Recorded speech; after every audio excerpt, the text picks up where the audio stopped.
next book on our shortlist is Alistair Cook's autobiography, and I mentioned that it's hard for a ghosted memoir to be on our shortlist, but this is one of those exceptions that prove the rule, it disproves the rule, I suppose, and proves, because it's so excellently done by Michael Calvin. It's a very thoughtful consideration as much as a narrative of Alistair Cook's career, and concentrating, I suppose, on his captaincy and then the end of his captaincy. In fact, the book begins with him retiring as captain, and it vividly brings home how much there is to do, who should be told, in which order, who will be offended if they hear the news second. So almost everything you do has a nightmarish aspect and a difficult and a challenging aspect. And Michael, if you're with us, I mean, how was it? You've written about many, many sports, I know, golf and football and many others.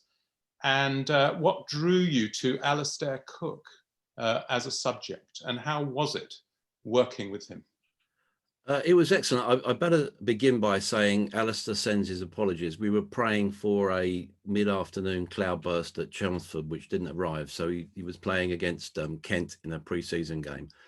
I've always been drawn, I was originally drawn to sports writing because sport shows you the best in human nature and also the worst on occasion. And I suppose it was the humanity of Alistair's story which drew me. He was a very familiar figure in a strange way, because we live 5 minutes apart in two villages in Bedfordshire. I was very familiar with him being in the village pub, part of young farmers, and was always struck by almost his sense of detachment from cricket and celebrity in those environments. It proved to me that there was something about him as an individual which thrived under the pressure of international sport, and with everything that goes with that. And how was he to work with? Was he someone who was padded up and ready to go every time you needed him, or did you have to chase him around the farm? Well, it was fairly ironic. As I said, we live 5 minutes apart, but the only way we could get enough time because of our respective schedules was for me to go to Abu Dhabi for about 10 days to work with him while they were doing another pre-season event. I thought I always start in this process by asking the individual, the subject, why they wanted to do a book. And he was pretty indistinct, and he said, well, I don't think there's that much special about me. I've had no great trauma in my life.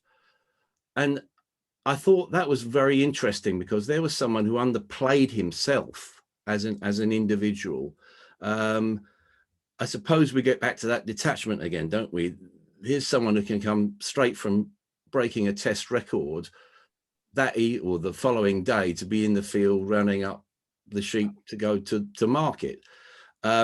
He's got an ability to compartmentalize his life, and I think that also was extended into his cricket, in terms of, I've always been fascinated as a relative outsider by how a captain delineates between his role as a leader and a tactician and a strategist, and almost being the coach's eyes and ears on the pitch, to doing his own role. Because as Alistair said, you can't do things on your own in sport and in cricket, but ultimately, especially in cricket as a batsman, you're going to be defined as an individual. So I found that fascinating. What else surprised you working with him? I mean, as you say, it's not a book of shocking revelations, but there's a lot of quiet disclosure going on all the time. What did you cherish the most out of that process? Well, I suppose cricket has always been a sport which lends itself to tradition and mythology. I began as a very young reporter working for Reg Hayter. I ghost-wrote Dennis Compton when I was 19, did my first book at 20 with Ray Illingworth, who was then England captain. And to go to the old Lord's press box there at the top of the Warner stand, it was like entering Narnia for a kid, really.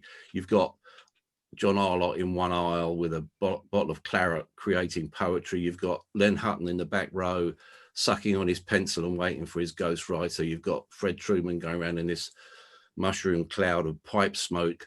That was of its time. I think what Alistair, just as press boxes change and reflect, you know, the changes in the modern media and also modern life, the impatience and the insecurity, I think what cricket is not this sort of nirvana, this sort of very, very soft focused view of cricket as an allegory for life. It's a very hard, occasionally brutal sport. And I think Alistair, to his great credit, never shied away from that brutality. I think he understood that later in his career, he needed to be more collaborative as a captain. And there was one thing that he'd said to me, which really resonated, where he said, look, dressing rooms aren't tra-la-la places. There's some very harsh things go on in there. And, but he said, you can't choose your teammates, but if you love the game, you'll discover a set of values to live by. And I found that very, very comforting. And that's, I think, a comment which can span the generations. Fascinating. Thank you so much. I'm afraid we will have to leave it there, and I apologize for that. It's very absorbing to continue that, but we can't. But congratulations on the book. I'm glad it was so absorbing for you and a very successful result. Thank you very, very much. The pleasure.